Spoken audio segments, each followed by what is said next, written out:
Got this all one with the stuff going Moncala thing going on Yep, or whatever. Yep. That's a good game, though. $5. Yep. Dang, $5. Holy crap. Hey, folks. Welcome to the Dice Tower. I'm Sam. I'm JT. And this right here is our bottom 5. That is to say our numbers 10 through 6 of our top 10 most anticipated games of 2026. Yes, it's that time of year again where we start looking ahead into the new year to see what might be on the radar already. Putting the cash away. Getting ready. I haven't started doing that yet. Funny you mentioned that because I kind of stayed away from many of the bigger games coming out next year. What's bigger? Bigger meaning they have a metric ton worth of miniatures in them, and they come in 3 boxes and that kind of stuff. I typically do bigger games, but I mean, truthfully, I don't think there's a lot of big giant games here. Yeah. Maybe a couple. Right. Maybe 3 or 4 or Well, 6. I actively stayed away from them. I couldn't stay away from all of them. There is one on here that is a pretty big game. And But before we put together this list, we went through 13 pages of BGG. We in-depth researched 1,300 games before we picked these 10. I don't know about the in-depth research part of it, but we did pour over 13 pages, so it's 1,300 games. I think I went through them in alphabetical order, so I'm screwed. I did not read them all. If they didn't have a picture, I just went past them. Yeah, that's actually one of the biggest things about this, is that you're going on how things look and how they sound. Yeah, and how they sound. Some of them have a one-line blurb about them, so we'll see. All right, my number 10 is an interesting theme. It's not one that I really have that much interest in. Space Cowboys? No. Oh, okay. No. Although they're a good company. The Mix is the game I'm talking about, and this is about mixed drinks. You play a bartender, and you're trying to fix cocktails for people. Yeah, for other people. And once 15 cocktails are done, whoever has the most points is the winner. The thing about that is that they have these little glasses, and they have these little discs, and when you put an ingredient into your cocktail, you put that little disc into the thing and it slides down real nice and neat so that you can actually see. Yeah, like the little layers of the drink. Okay. It looks really cool, and it looks like a cool mechanism. And so I have no interest in mixed drinks at all, but this theme reached out to me. So I was like, I'll put it on there at the end because I'm still apprehensive, but I'm willing and I want to give it a try. Yep. So that's my number 10, The Mix. Just because you're a bartender doesn't mean you have to partake. That's true. You don't want to be inebriated making drinks for people. You're going to mess them up. All right. My number 10 is a card game from Ivy Studios that looks pretty darn interesting. This is a cooperative deck builder called Honor's End. In Honor's End, you take on a character. You start with literally like a StarCraft style of deck. You start with, I don't know what it is, 10 or 12 cards. And then you're going to round by round buy new cards to put into your person's deck. You're using these cards. Of course, you're trying not to lose your health. There's some boss monster, some boss that you're fighting that has multiple stages, and each stage they will do different things. But this really is a deck builder. It's supposed to go pretty quick. It's supposed to be fast to play with multiple players. Is it a deck preparation or a deck building? No, it's a deck builder. You start out with, just like in StarCraft, where you start out with some money cards and some whatever else. You start out with that group of cards, or just like in Clank, how you start out with a certain, it's that kind of deck builder. Oh, okay, cool. Where you're playing out a hand, you're doing whatever you can in your hand, there's some dice rolling involved, and then you're going to draft some new cards to go into your deck to keep building up your deck to make your guy stronger. I like that mechanism. Yeah. I mean, Dominion almost killed it for me, honestly. But there have been a lot of games that have come out since Dominion that have rejuvenated it. Yeah. That's cool. But this one's cooperative, and it should be a lot of fun. So looking forward to Honor's End. Cool. All right, my number 9 is a set collection game with tile placement and variable player powers. I really liked the theme of this one as well. It's called Tatsumi. Each player is going to be taking on the role of a island guardian a dragon Spirit Island. called a Tatsu. No, it's not. It's not Spirit Island. Sounds like it. It's not. Dragon Island. Well, it kind of is. Okay. Because you are celebrated as the Tatsu of your specific island. And you're so in turn, you are trying to provide the best for the people of your island that you possibly can. And that's what you're doing. The components look great. I like the idea of the game. There are double-sided player boards. So one side is symmetrical for easier learning games, and then the other side is asymmetrical for variable player powers and more strategic games. So I'm really, actually this one... I hope this one's good. Sounds like it's good. Sounds like it's going to be pretty cool. cover. Yep. Number 9, Tatsumi. Nice. Yeah, I hope that one's good too. My number 9 is a game that has forklifts, and you get to make games. All your favorite games, the Game Makers by Bezier Games.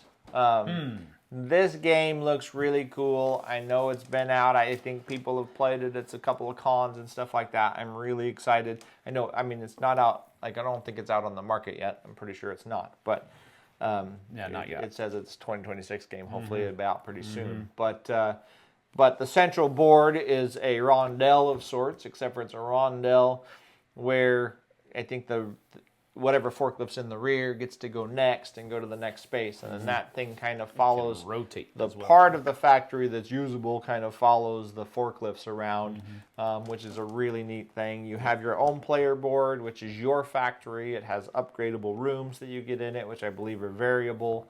It has all of the different, you're trying to collect a lot of plastic so you can make your big miniatures games, or whatever. Maybe you're trying to collect a lot of cardstock because you're making for a shuffle. But the other cool thing is you might. The other cool thing is just how many of our favorite games of our hobby are in this thing. So as a collector, as a board game lover, if this game sucks, so be it. I'll have it anyways because of the theme, because of what it does, because of all that stuff. I'm excited. I'm hoping that it looks good. It looks really good. Yep. And I'm really hoping it is good. But I really like that. It's a really cool theme, obviously, for us. Yeah, so. It's one of those things where even if it's not as good as it could be, you still want to get it because it's like almost like it's iconic. Yep. Before it even comes out. Before it comes out. No. So. All right, my number 8. Again, I'm a huge thematic person. I am a huge proponent of theme. I think theme matters. Fill in the blanks. But this one is Cola Wars. Oh boy. Like soda pop wars. There you go. Coke Cola versus Pepsi. Coke wins every time. It's an investment, set collection. No, investment, worker placement. I was looking at the wrong line. Worker placement, investment, and the theme. So basically what you're trying to do here is you're trying to invest in different companies to have the most points at the end of the game based upon, I believe, how strong those different cola companies are. And worker placement, I believe, is where you're going to be helping build those different companies. You're going to have to be really careful that this dungeon here of yours doesn't become like a Breaking Bad thing, because you want to mix drinks. Now you want to mix sodas. You know what comes next, right? I don't know what comes next.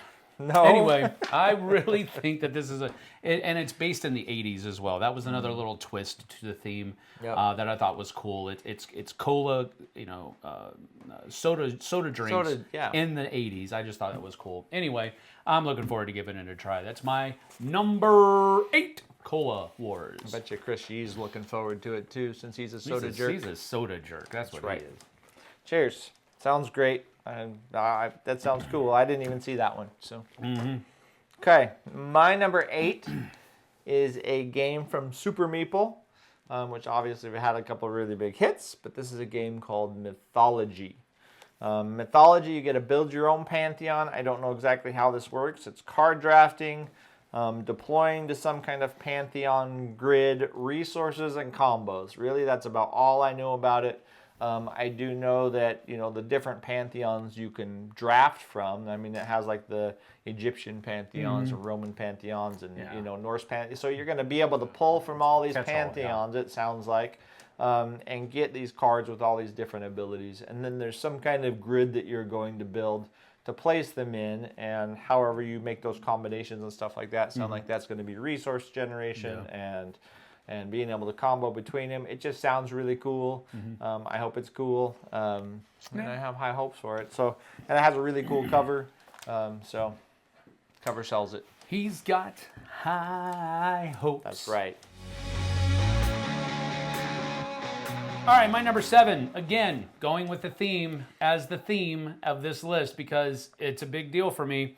I used to be in a garage band when I was in high school, and that's just a cool thing for me. It was a fun time of life for me, and we had a great time, me and the rest of the guys that were in the band together.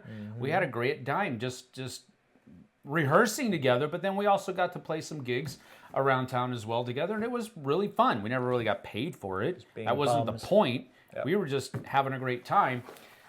This game is all about doing that. It's called Garage Rock.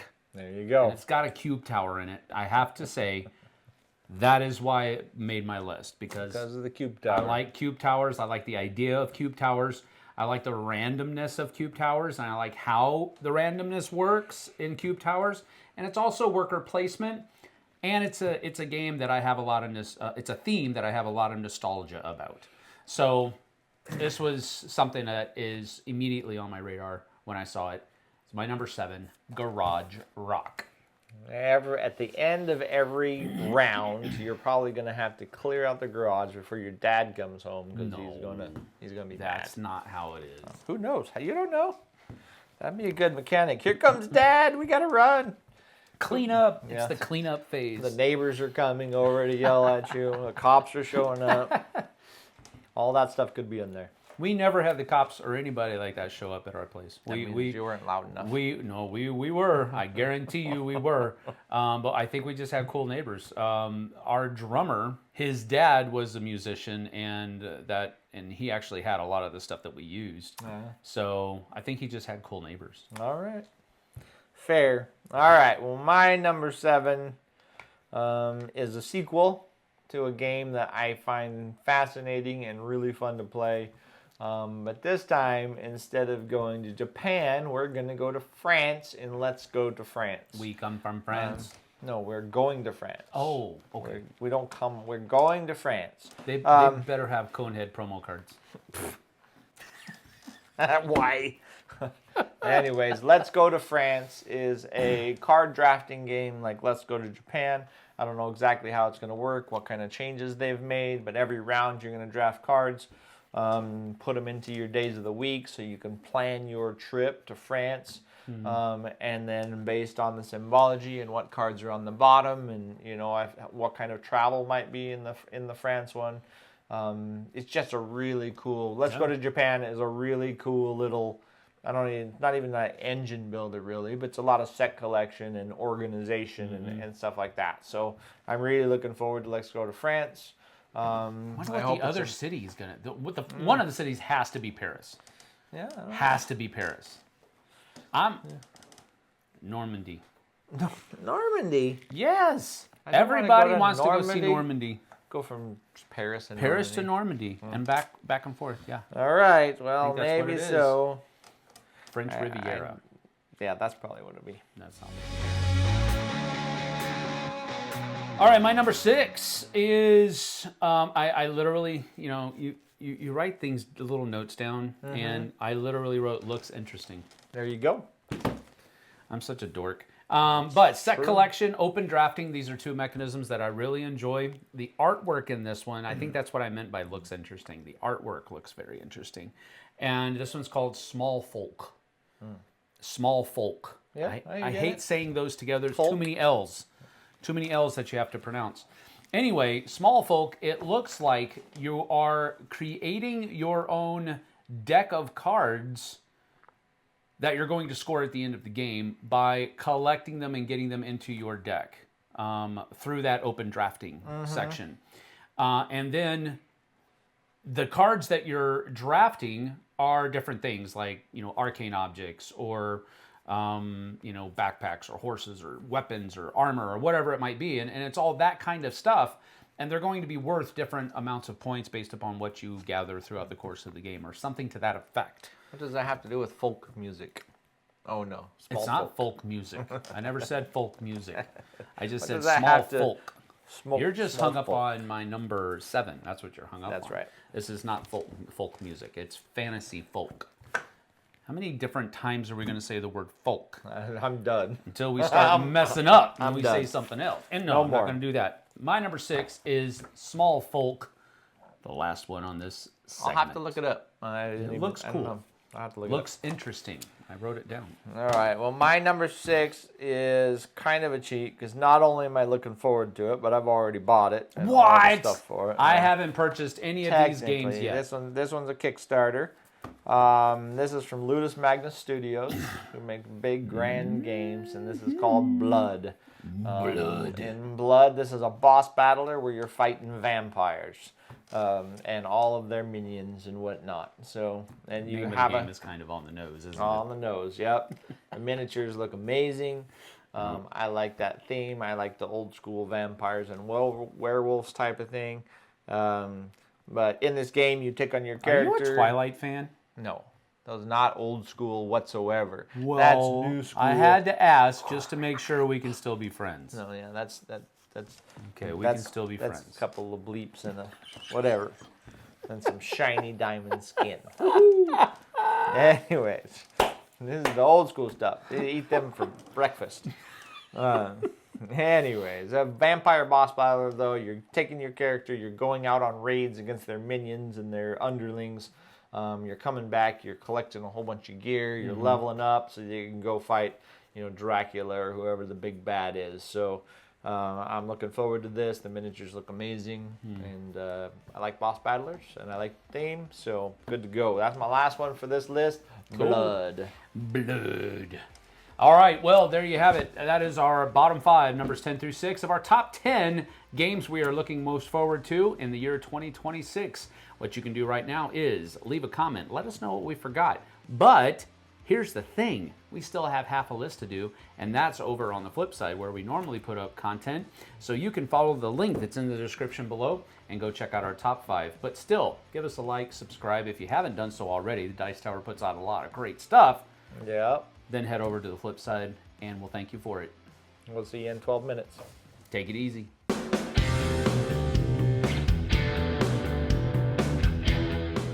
Hey everybody, thanks for watching this video. If you like this review or whatever you just watched, wasn't it amazing? Check out our channel, Dice Tower. We have all kinds of things. We review games, we do top 10s, we play games live. It's all about board games, but especially the people who play them. Check out Dice Tower YouTube channel.